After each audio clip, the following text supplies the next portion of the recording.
Welcome to the Mike Litton Experience Podcast.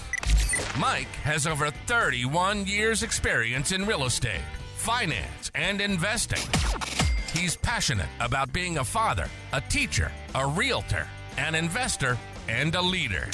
Everyone has a story, and our passion is to help them tell it. And now, introducing the host of the Mike Litton Experience, Mike Litton. So what can you expect from the Mike Litton Experience? You can expect stories that will inspire, motivate, advice that will sharpen your focus, and expert information on real estate, finance, and market conditions. Deb See. Yes. Thank you so much for coming on the Mike Litton Experience. You know that you're one of my favorite people in the world. Aww. And I'm one of your biggest fans.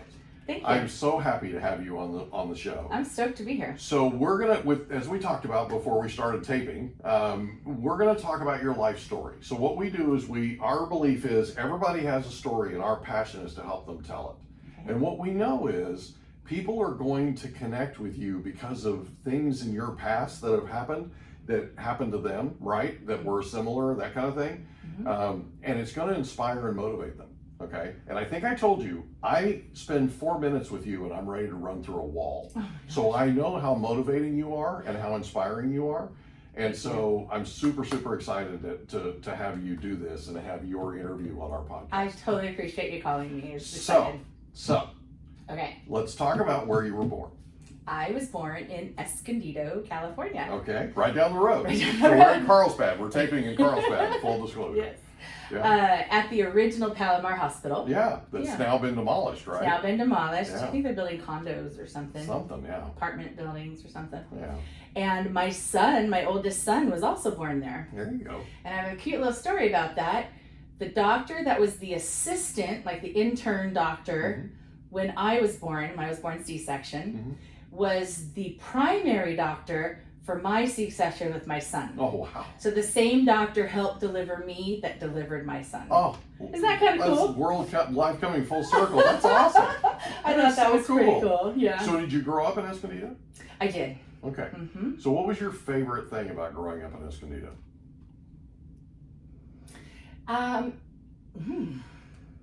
I guess the mall. The mall is close. Okay. So the Westfield Mall, North County Fair? Okay. North County Fair. I remember when because my dad worked for Sears. Yeah. And he came home with a North County Fair hat. I'm like, you went to the fair without that? And he was like, no, it's the name of a mall. Oh, like, that's so funny. Mall called a fair? We gotta go. Right, you know? exactly.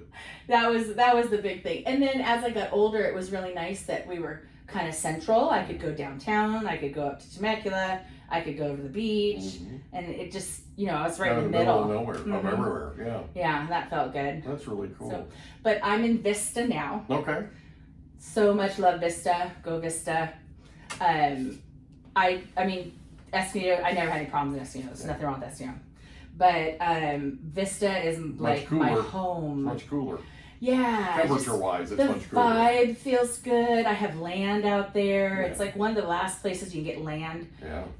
For the reasonable price and still be fairly close to the water. And get any ocean breezes, that kind of thing, yeah. We don't get the overcast from the beach, but we do get the breezes. Yeah. And from my house, you can actually see the ocean in the horizon. Oh, so it's like, man, Vista cool. rocks. That's gotta be cool. So if anybody's looking for some land and wants to be in North County, that's the spot. Vista's the place to go. It's my place, yeah. So where did you go to high school in Escondido?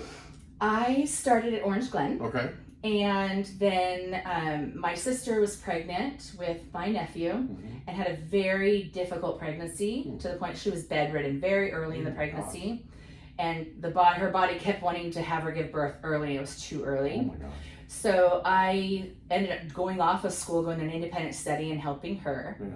Yeah. But then I got behind. The whole independent thing is like, I'm motivated to like talk to people, but not like sit down and, that kind of thing. Yeah.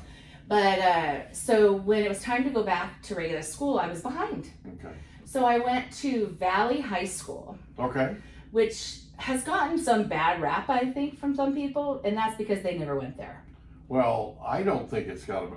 Okay. We raised our kids in Escondido. Okay. We owned our Keller Williams office for 18 years in Escondido. So I know Escondido really well, and I've met a bunch of people that have graduated from Valley High School that simply would not have graduated from high school if it hadn't been there. Exactly. So it was a real leg up for them because they got behind and they had, just life got in the way. Accelerated. Well, life just gets in the way. So I don't know about. I mean, it may have a bad rap with some people, but it certainly doesn't with me. Yeah, because it was the continuation school, like, when people couldn't fit in regular school, they went over there. You gotta do what to you gotta me, do. it was beautiful. I got involved in peer counseling. I got to travel. I was the student rep to the board of trustees.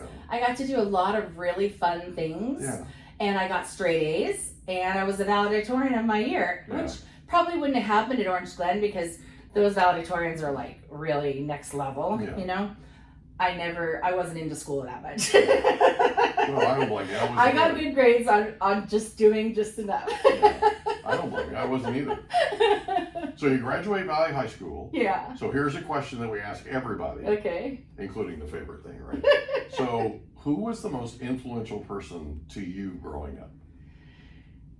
My mom. Yeah. My mom was my best friend. She passed away in 2020 at the beginning of the COVID lockdown. I miss her dearly. She kept me going through a lot. I have bipolar. Okay. I'm bipolar, mental health stuff. And growing up, it was really hard because they don't like to diagnose bipolar as kids. I got very suicidal at like 10, at 12. I mean, it was really rough. Yeah. And my dad was not kind to me either, so that was just another whole element. Right. But my mom really jumped in and took care of me, and as I became an adult, we were absolutely best friends. Like, I have a best friend growing up, but my age, but my mother was something really special. Yeah. That's cool. When she was dying and put on hospice, it took 12 days from the day she was put on hospice in the hospital. They let her stay because her pain was so out of control. And it took 12 days. I didn't leave the hospital because they were locking it down. Right. Not allowing visitors. In or out. In or out. Yeah. So, they wanted us all out. Right. But the nurses kind of hid me up there. We were in the last room in the hall. Nurses just said, we're not going to tell anybody. They helped me stay there. So my mom didn't have to die alone. She died holding my hand and me kissing her cheek. Took her last breath. And I'm so grateful that I got to be there. Yeah. That is just so special. I've been there for several of my family members taking their last breath. And that may sound morbid. It's really not. To me, it's not. It's more like they had a peaceful change. And I was there to support them through that. And that felt really good. With somebody they loved. With somebody they loved. That's a big deal. Yeah. Yeah. Too many people died alone during COVID. It breaks my heart. I know several personally. Yeah, that was one of the biggest tragedies. That and how so many families were separated. Mm-hmm. So many people couldn't get to their loved ones because of the lonely. lockdowns and all that kind of thing. And they were in care facilities and all that kind of thing, and the care facilities locked their doors. They wouldn't let anybody in or out. And they didn't know, they didn't know. I mean, it was really bad. I truly believe God directed things because my mom was in a care facility. Yeah.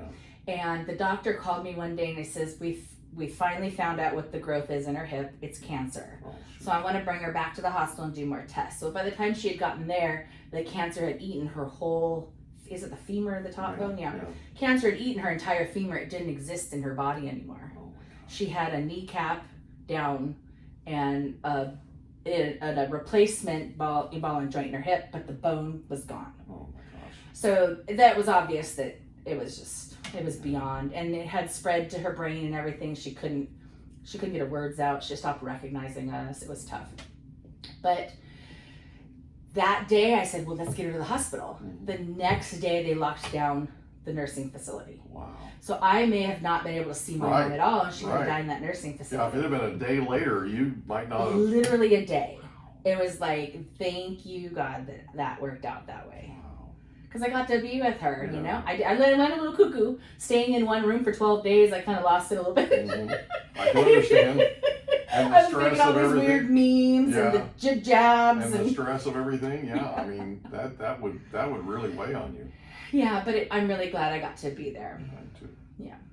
That's awesome. So you graduate Orange Glen High, or pardon me, Valley High. Mm-hmm. You graduate Valley High, and where do you go then? Well, I started at Palomar College. Okay, that's My where I went. plan was to be a paralegal. Okay. And I got into that class and went, ugh, this is not for me. I like people too much. Books and computers in a dark room, no. Like people too much. So it didn't work for me. So I actually dropped out of college and went to work and found Cox Communications. Okay. I was on their sales team, started in customer service. I transitioned to their sales team. I actually helped them teach the first San Diego sales team because I started in Orange County. And so then I found sales, and that's where I'm supposed to be. That's right. It's like, I cannot imagine working for a salary ever again. I cannot imagine not being in some form of sales because the relationships with people are so vital. They're so important to me. Yeah, you're a natural. You're an absolute natural. I've seen you in action. Just am who I am. You've sold me on so many things. I just love it. Absolutely love it. I'm very persuasive, aren't I? You are, actually. You're very persuasive. So Cox Communications, and how long are you with them? 3 or 4 years. No, I don't know, 2 or 3 years. Then I got carpal tunnel from being on the computer all day. Oh no. So I had to pivot. I didn't want to have surgery. And so I did some physical therapy, and it corrected it because I got off the computer. Yeah, because you weren't abusing it as much. Right. So a friend of mine owned a hearing aid clinic, and he his technical title was hearing aid dispenser. Okay. So it's not an audiologist, but it's a dispenser of hearing aids that works underneath audiologists. And so he said, "Come work for me. I'll help you get your license, and you can work on commission or whatever once you get up going." Right. So I did. And then about 6 months later, after I got my license, I decided to get married. And my husband wanted to live down in Chula Vista, and the office was in Escondido. Oh my gosh. So that was tough. So what I did is I went to work for Sonus, which is a big hearing aid company, and I ran their Coronado office for quite a bit. And then my old friend that trained me decided he wanted to retire. Most of my friends are older, to be honest, so he was at retirement age, and I consider him a good friend. Right. He wanted to retire, so he says, "I'll tell you what, I'll sell you the business for such and such. You can make me payments on it as money comes in, and pay it off by this certain time, and it's yours." So I did that. So for 1.5 years, I owned the business. I paid him off, the whole thing, but then I got super sick. I don't know if you knew this about me. I got super sick many years ago and was bedridden for 6 years. No, I didn't know that. Yeah, so for 6 years I was bedridden, like either on a recliner chair. I literally didn't have the strength to sit up, like I'm sitting up straight now. I couldn't eat at a table. I'd have to do this. I just was too exhausted. Like the table had to hold you up. Table had to hold me up. Yeah, I was just too tired. So when I had to go off work, they brought somebody in to cover I had 2 clinics at the time. And they brought somebody in to cover my clinics. And then I just said, "Hey, do you guys want to buy it from me?" So I quadrupled the value of the company in 1.5 years. Wow. So I was able to not only pay off my friend that sold it to me, but I was able to get a lot of living money for quite some time. Oh, that's awesome. And they paid it in like a lump sum and then dividends, so I had it lasted a while. Yeah. That does not surprise me, by the way, knowing you as well. Thank you. Quadrupled. I'm always a little bit of an overachiever. Just a little. Just a little bit. Just a skosh. And That's what we love about you, just so you know. Thank you. I love that. So I was bedridden for a while. I ended up on disability for a little bit. Took like 5 years to get disability because I was so young. I was in my 30s. That had to have been difficult for somebody like you to be bedridden for 6 years. Oh, it was mind-boggling. It drove me bonkers. It had to have driven you bonkers. Yeah, because my mind doesn't stop. Yeah. I'm one of those minds that's always... You have energy. You have energy to spare.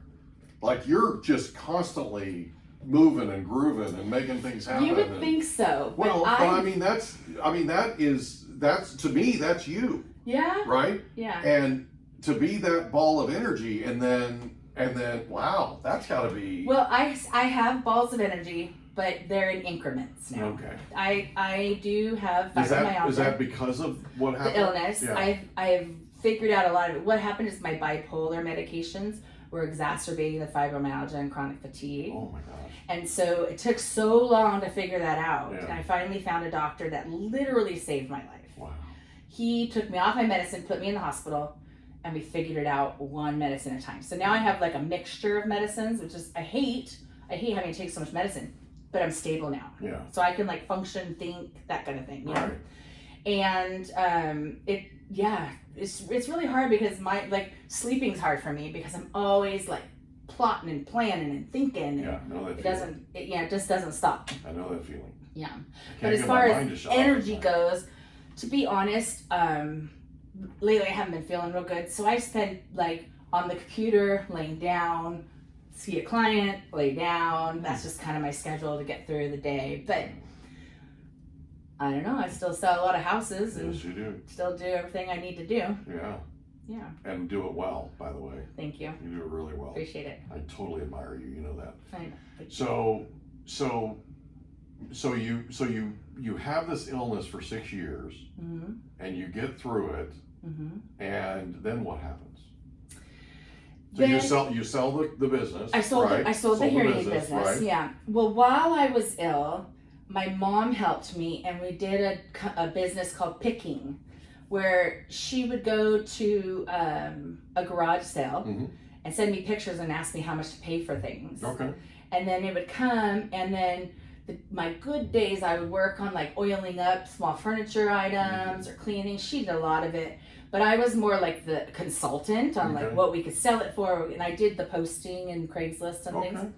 So you So know, you buy things at garage sale, sort of touch them up, get them back to Yeah. where they look better, and then sometimes we would buy things on a garage sale on Saturday and have our own garage sale on Sunday. It's Wow. the same stuff we just bought, wow. but we cleaned it up and put it Yeah. out for double the price. So it and was people more would buy it. appealing to people. Yeah. That's awesome. So we did that. So back then, you know, we were making $2,000 to $4,000 a month picking, and that was a lot of money for me back then Yeah. because, I mean, I was just out of business entirely, Yeah, all really. the help you can get. Yeah.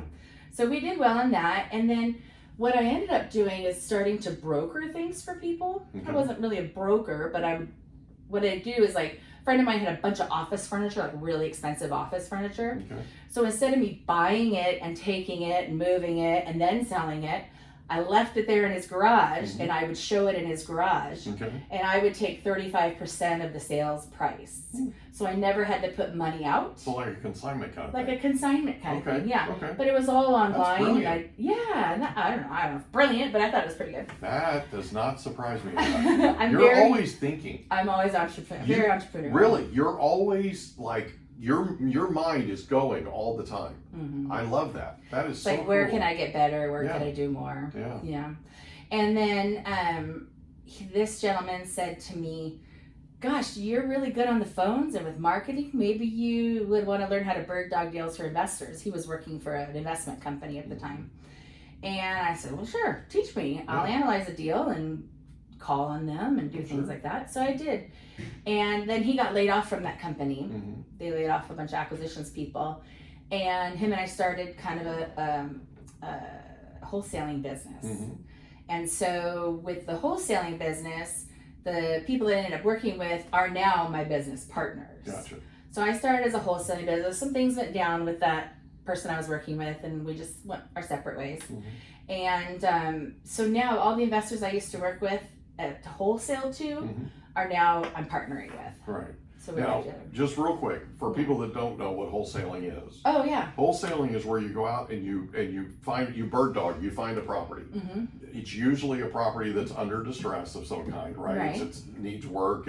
There's a death in the family or something's going on that they need to sell that property. Right. A lot of times it's not in condition where you can really list it and show it and that kind of thing. Most times Right, it's not. right. Yeah. So I mean, even showing it to the public would be a liability for the broker. It would be. Yeah. So then you go in and you buy it, you secure it, and then you turn around and sell it to a flipper, for instance, right? Somebody who's going to come in and fix it up and resell it, that kind of thing. So the wholesaling part of it is you're buying it and then you're turning around and, for lack of a better term, reselling it to that entity that's going to take it and run with it. Yes, but there's something you need to note is that we weren't selling the property, we were selling our contract. Right. So we have it under contract with the seller. I was trying to simplify it a little bit. Oh, okay. So you have it under contract for you to buy it. Right. And then what you're doing is you're assigning it to whoever the end buyer is. Right. And it could be somebody that's going to own or occupy it. They're just going to fix it up and buy it and live there, right? Right. But most of the time it's somebody who's going to buy it, fix it up, and resell it for a profit. Right. So they're buying that. That's true. They're buying that contract. I was just trying to simplify. Yeah. They buy the contract basically and pay us a fee for it. Right. Obviously, everything's disclosed. Yeah. We don't really do that anymore so much, but once in a while we will. And I think really every investor does that to some respect. Oh, sure. Because sometimes we get overloaded, Mm-hmm. and people bring us deals, and we're like, "Gosh, I want to do this, but I just don't have the wherewithal to do this many projects." Well, sometimes you get deals that just don't fit too, right? Like it's not kind of like what you were talking about earlier. You live in Vista, and things in Chula Vista, right? Or some There may be a situation where you don't want to deal with something that far away. Mm-hmm. So then you turn around and find there somebody are several who does. investors that don't do North County, Yeah. so they'll always send me over their North Exactly. County deals because they just don't. It's too far for them to travel. Exactly. Yeah. And Or time's something that money. may be kind of a development play, and somebody's got already too many developments on their Yeah. plate, so we can do that. I'm always go under contract with the assumption that I will do it. Yeah. Always. So if anybody's talking to me and wanting to know what my plan is, it's for me to do it. Yeah. And then if something comes up that means that I need to assign somebody, usually I will partner with them, Yeah. put myself in a better place to make more money. Absolutely. So that's really not a conflict to me, I don't believe whatsoever. Partnering together is a good thing. Well, I don't think wholesaling is conflict. I think know. wholesaling is finding the best suitor for that situation, right? Uh-huh. So we're not always, when we come across a property, we're not always the best fit Right. in terms of the buyer. Mhm. But there may be XYZ, LLC, right? That may be a better fit. Right. And they really want that property because they have, a plan for it that's different or better than what Totally, ours is. especially in custom homes. Yeah. It's like So it's we do different things. exactly. So I think it's just finding who fits better with that situation. That's It the way does. I look at it anyway. Yeah. So And the real estate world kind of, I think wholesaling gets a negative connotation. There are wholesalers that are pretty cutthroat. well, there are realtors that are There pretty are cutthroat, realtors too. that are really and pretty cutthroat. they've earned that reputation, right? Yes, yes. So there are bad apples in every Yeah, industry. It doesn't yeah. matter what industry. But it those is. of us that really are also flipping and know what we're doing and how to handle it, and we have a group of people that we trust. Yeah. That's the key. It is. If I'm going to wholesale something, it needs to go to somebody that I know will perform Absolutely. to what I said I would perform at. Exactly. Because I always want to honor my word. Somebody who has standards. Yes. Well, I don't know that anybody can get to your standards. No. But they can try. They can certainly So. aspire to try to get there. Yeah. No, I know quite a few off the top of my head, people that I trust and absolutely adore, that I know if I send them something, they take it seriously. They don't push me on the back burner, and when they make a commitment, they stand by their commitment. That's really important to me. It's very important, Mm-hmm. especially when you're the one that's on the firing line dealing Oh, with the yeah. seller directly. Yeah, I get the ear that gets yelled Yeah, at, exactly. So, Yeah, that's important. Mm-hmm. So you end up getting into bird dogging properties, Mm-hmm. and you start wholesaling, Okay. right? Uh-huh. Now, did you wholesale first and then start flipping, or did you start flipping and then start wholesaling? How did that? I wholesale first. There you go. Okay. Yeah, I wholesaled first. Okay. I didn't know anything about this business whatsoever other than what I was shown at the time. Right. And then I just realized that I could put myself in a better position. Yeah. And if people come to me and ask me all the time, how do I get into flipping? And my thoughts are, you need a deal Mm-hmm. or you need the money. Mm-hmm. So if you bring me a deal that's a crushing deal, I'll write you in for a partnership. Okay. Or a profit share, I should say. Not necessarily our companies become partners, Right. but I will give you a profit share. If you bring me money to a deal, I'll give you a profit share Okay. or interest on your money. Okay. So I'm very open. I know several other investors are too, to people working with that type of scenario. Mm-hmm. There's so many opportunities out there. Why don't we share with each other and just enjoy what we're doing while we're doing it? Yeah, right? I agree with that. I agree with that. And you know, you've always been very, very generous in terms of sharing with me and with other people in our industry. I know that from your reputation and from what you do every day. I've experienced it. So if somebody was brand new and they were wanting to get into bird dogging properties for... We hope you enjoyed another episode of the Mike Litton Experience. If you did, do us a favor, smash that subscribe button, tell your friends, family, and coworkers about our program, and wherever you get your podcasts, please leave us a rating. It helps us to connect with quality people just like you.